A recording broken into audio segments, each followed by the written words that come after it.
നമ്മുടെ ഭൂമിയിലെ കരഭാഗം അടക്കി വാണിരുന്ന ഭീമൻ രാക്ഷസന്മാരെ കഴിഞ്ഞ വീഡിയോയിൽ നമ്മൾ കണ്ടു.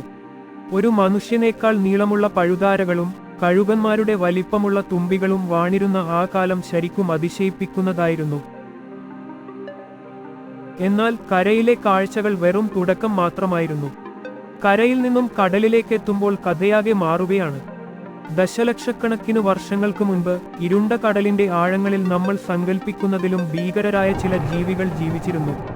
ഒറ്റയടിക്ക് ഇരയെ വിഴുങ്ങാൻ ശേഷിയുള്ള കടൽ തീരങ്ങളിലെ യഥാർത്ഥ രാജാക്കന്മാർ.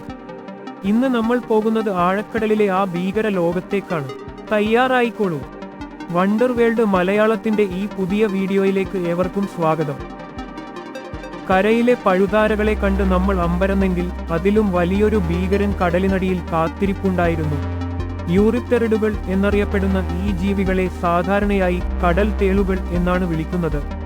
ഏകദേശം 460 ദശലക്ഷം വർഷങ്ങൾക്ക് മുൻപാണ് ഇവ ഭൂമിയിൽ പ്രത്യക്ഷപ്പെട്ടത്. ഇന്ന് നാം കാണുന്ന തേളുകളുടെയും ചിലന്തികളുടെയും ഒക്കെ പൂർവികരാണിവർ. ഇവയുടെ വലിപ്പം നിങ്ങളെ ഞെട്ടിക്കും. ചില ഇനങ്ങൾ വലിപ്പം കുറഞ്ഞവയായിരുന്നെങ്കിൽ ജെയ്ക്കലോപ്റ്ററസ് പോലുള്ളവയ്ക്ക് 2.5 മീറ്ററിലധികം നീളമുണ്ടായിരുന്നു. കടലിന്റെ അടിത്തട്ടിലൂടെ ഇഴഞ്ഞു നീങ്ങാനും വെള്ളത്തിൽ നീന്താനും ഇവർക്ക് കഴിയുമായിരുന്നു. ഇവയുടെ മുന്നിലുള്ള കൂർത്ത നഖങ്ങൾ ഉപയോഗിച്ച് ഏതൊരു ഇരയെയും നിമിഷനേരം കൊണ്ട് കീഴ്പ്പെടുത്താൻ ഇവർക്ക് സാധിക്കുമായിരുന്നു. കടൽ തീരത്തെ ആഴം കുറഞ്ഞ വെള്ളത്തിലായിരുന്നു ഇവരുടെ പ്രധാന താമസം. വലിയ മത്സ്യങ്ങൾ പോലും ഇവരുടെ മുന്നിൽപ്പെട്ടാൽ രക്ഷപ്പെടുക അസാധ്യമായിരുന്നു. അക്കാലത്തെ കടലിലെ ഏറ്റവും വലിയ വേട്ടക്കാരായിരുന്നു ഈ കടൽ തേളുകൾ. എന്നാൽ കാലക്രമേണ കടലിലെ മറ്റു വലിയ മത്സ്യങ്ങളുടെ വരവോടെയും കാലാവസ്ഥാ വ്യതിയാനം മൂലവും ഈ ഭീകരന്മാർക്ക് വംശനാശം സംഭവിക്കുകയായിരുന്നു. കടൽ തേളുകൾ കടലിലെ വേട്ടക്കാരായിരുന്നെങ്കിൽ അതേസമയം കടലിന്റെ അടിത്തട്ട് നിറയെ മറ്റൊരു കൂട്ടർ ഉണ്ടായിരുന്നു. അവരാണ് ട്രൈലോബൈറ്റുകൾ. ഭൂമിയുടെ ചരിത്രത്തിൽ ഏറ്റവും കൂടുതൽ കാലം നിലനിന്നുപോന്ന ജീവികളിൽ ഒന്നാണിവർ. ഏകദേശം 520 ദശലക്ഷം വർഷങ്ങൾക്ക് മുൻപ് തുടങ്ങിയ ഇവരുടെ വാഴ്ച ഏതാണ്ട് 270 ദശലക്ഷം വർഷങ്ങളോളം നീണ്ടുനിന്നു. ഇന്ന് നമ്മൾ കാണുന്ന ഈച്ചകളെപ്പോലെയും തുമ്പികളെപ്പോലെയുമുള്ള സങ്കീർണമായ കണ്ണുകൾ ആദ്യമായി ഉണ്ടായ ജീവികളിൽ ഒന്നാണ് ട്രൈലോബൈറ്റുകൾ. ഏതു വശത്തുനിന്നും വരുന്ന ശത്രുവിനെ കാണാൻ ഇവർക്ക് സാധിക്കുമായിരുന്നു. ശത്രുക്കൾ ആക്രമിക്കാൻ വരുമ്പോൾ ഇന്നത്തെ മരപ്പട്ടികളെപ്പോലെ സ്വന്തം ശരീരം ഒരു പന്തുപോലെ ചുരുട്ടിവച്ച് രക്ഷപ്പെടാനും ഇവർക്കറിയാമായിരുന്നു.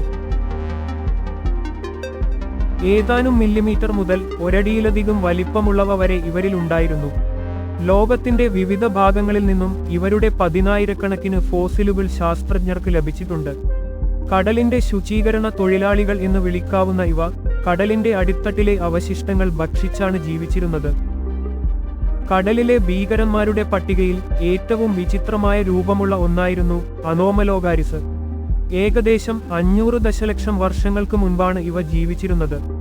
അന്നത്തെ കാലത്തെ കടലിലെ ഏറ്റവും വലിയ വേട്ടക്കാരൻ അപെക്സ് പ്രെഡേറ്റർ എന്ന വിശേഷണവും ഇതിനുണ്ട്. 6 അടിയിലധികം നീളമുള്ള ഇവ ഒരു വലിയ കൊഞ്ചാണോ അതോ സ്രാവോ എന്ന് തോന്നിപ്പിക്കുന്ന രൂപമായിരുന്നു.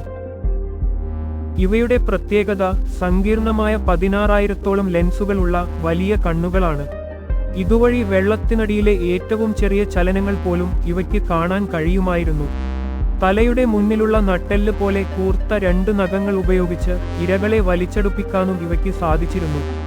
കടുപ്പമേറിയ തോടുള്ള ട്രൈലോബൈറ്റുകളെപ്പോലും കടിച്ചു പൊട്ടിക്കാൻ ഇവയുടെ വായയ്ക്ക് ശേഷിയുണ്ടായിരുന്നു.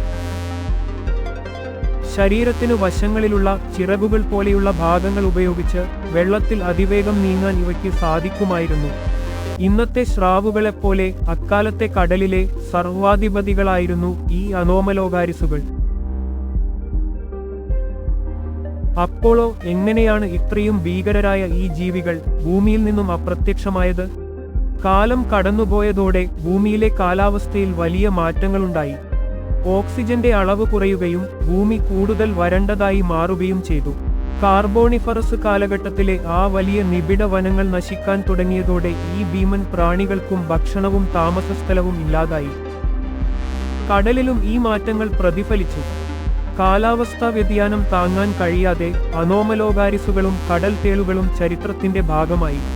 പിന്നീട് പരിണാമത്തിന്റെ അടുത്ത ഘട്ടത്തിൽ ചെറിയ ജീവികൾ കരയിലേക്ക് കയറുകയും നമ്മൾ ഇന്ന് കാണുന്ന ജീവജാലങ്ങളുടെ തുടക്കം കുറിക്കുകയും ചെയ്തു.